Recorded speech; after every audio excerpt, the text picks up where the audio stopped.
We built a hotel and needed fold-out desks that don't take up too much room. So we made these out of walnut veneer plywood, and they're actually a very DIY-friendly project.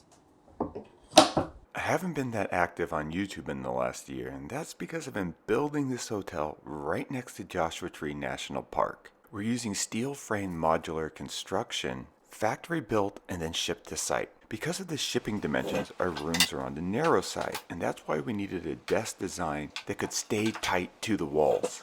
I have to make 25 of these desks, so I wanted them to be quite simple. The frame is just a series of plywood strips that are either 6 inches wide or 3 inches wide. The beginning of the process is quite similar to the sofa that I also made for these rooms.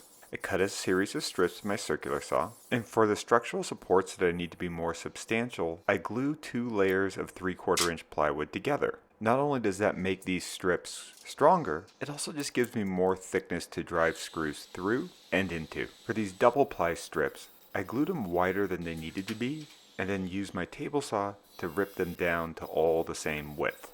Glue ups aren't perfect because the pieces of plywood can kind of slide around a little bit, so I made sure to trim up the ends so that they were nice and even before cutting the pieces to length. One of the nice things about this design is that it goes up against a wall. That means I have a place where I can hide pocket hole screws by putting them in the back of all the frame pieces. Pocket holes are great. It's a fast and easy way to connect pieces, and I definitely recommend them for beginner DIY projects. This plywood is hard, so edges can be quite sharp, so I made sure to round over all the edges with my palm router. This plywood's pretty refined, so it doesn't need too much sanding, but I did go over it with 220 grit with my Orbital sander.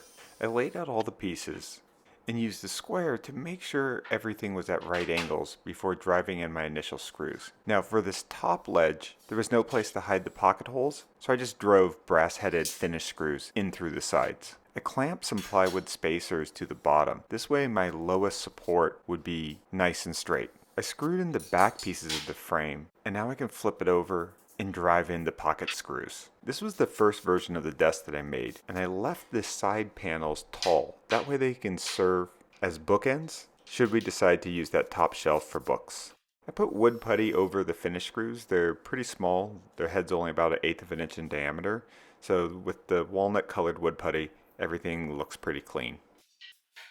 The most important part of this assembly is screwing the hinges on. I don't want to get these off at an angle because then the desk might actually bump into the frame. So I really try to set the pieces up to make this easy. So I used some spacer pieces of plywood so the desk would be at an even level with the support that I'm screwing the hinges to. There's one more support that needs to get added, but I didn't want to put that in until I had the desk in. That way I can make sure I clamp the desk at a right angle and put this bottom support so it'll be a positive stop right at a 90-degree angle. Later on, I ended up adding some hardware that's used for like blanket chest lid supports to slow the fall of the desk. But initially I thought I would just use like a peg to hold the desk upright. But in retrospect, you don't really want to pull the peg out and then have the whole desktop slam down on you. I cut some 1/2-inch walnut dowels and then took a couple scrap pieces of plywood, drilled holes in them so I'd have a chunk of wood to slide over the dowel and keep it from falling through the hole. Did a little bit of touch-up sanding just to get rid of the scuff marks from assembly, and then wiped all the dust off with a microfiber rag so that I could apply some Rubio Monocoat, which is the finish that I really like using for this project. This stuff's a bit on the expensive side, but it's really easy to apply even if you don't have a spray booth, and the quality of the finish is quite good.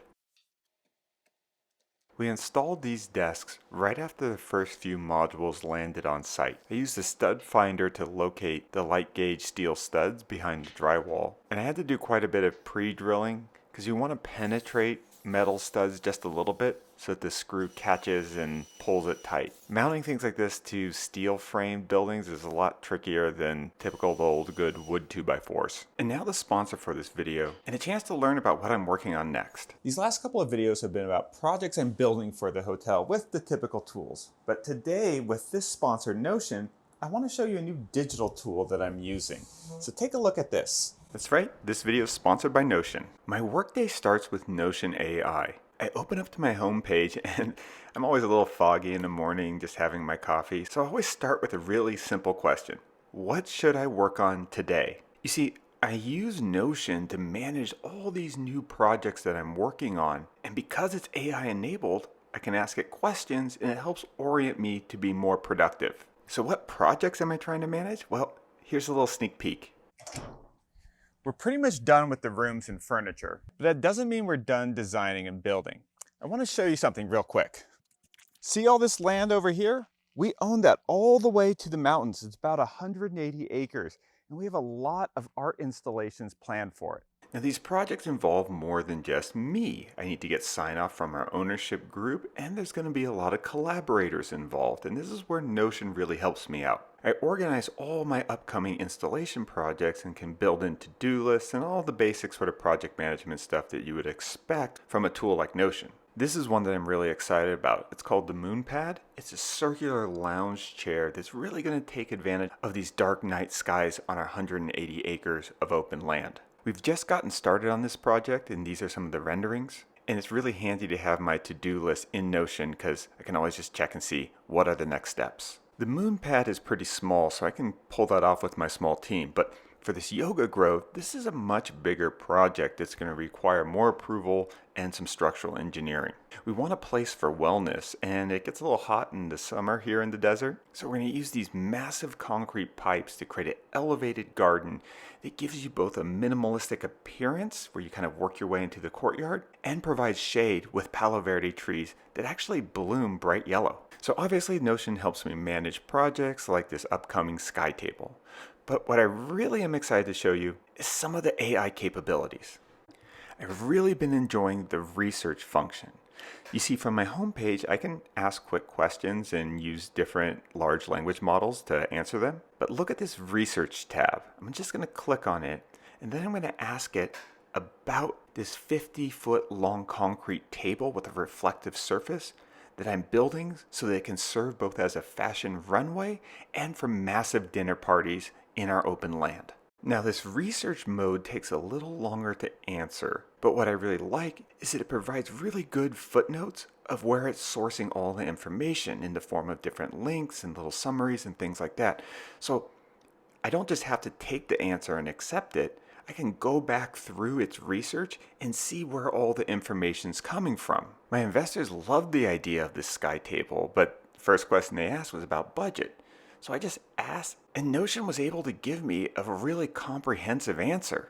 I've taken this answer and compared it to quotes that I got from some general contractors that specialize in concrete work, and they were within 10 to 15% of what Notion told me. There's also a huge convenience factor of getting these types of research and answers right in the same platform that you're using to manage the project. One more Notion feature that I really like is the AI note-taking. I've already integrated my calendar into my Notion homepage. So now when I have a meeting, I just look and see, oh, got a meeting, click into it, talk with clients, talk with business partners, and it transcribes the audio in real time. So I keep a record of all the things we decided on, which is really important with clients for sure. So if you're interested in Notion, look in the link below, and here's your call to actions before we get back to the project. On the first prototype, the vertical pieces on the outside of the frame were 2 layers of plywood. But after installing the first one, I kind of felt like I overdid it a little bit. So for the second one, I saved quite a bit of wood by keeping these single layer. The positive stop underneath the desk I still kept at 2 layers, along with the piece that I screw the hinges into. Saving a few 6-inch wide strips of plywood may seem like, well, no, like not a great choice for efficiency, but I do have to make 25 of these, and each sheet of plywood is $230. For the second desk, I also didn't extend the side panels past the top shelf. I just felt with the thinness of them, it just didn't quite look right. Jesse, Shane, and I got faster as we made more of these desks, so by the time we got to the 25th one, we were super efficient. I showed both designs to the investors for the hotel so that they could help make the choice, and we ended up going with the more material efficient one because it was plenty strong as it is. What I really like about this project is that it looks good enough for a medium fancy hotel, but is easy enough for DIYers. And that's kind of been what I've always wanted to show in my content, is that you can make really nice things if you just put a little bit of your own time into it. Now I do think there's ways to take this design farther. You could just cut more of these strips and add bookshelves to either side. We were kind of running out of room here, but I think they'd be a really nice addition where you just kind of extend this long piece over, add another vertical piece, and just use the same pocket hole system to make some shelves in between. You could store your extra hard drives. You could even make a slot where your laptop kind of goes vertically right in one of those slots, just like a book. So the other thing that I think is really cool, these don't use that much material.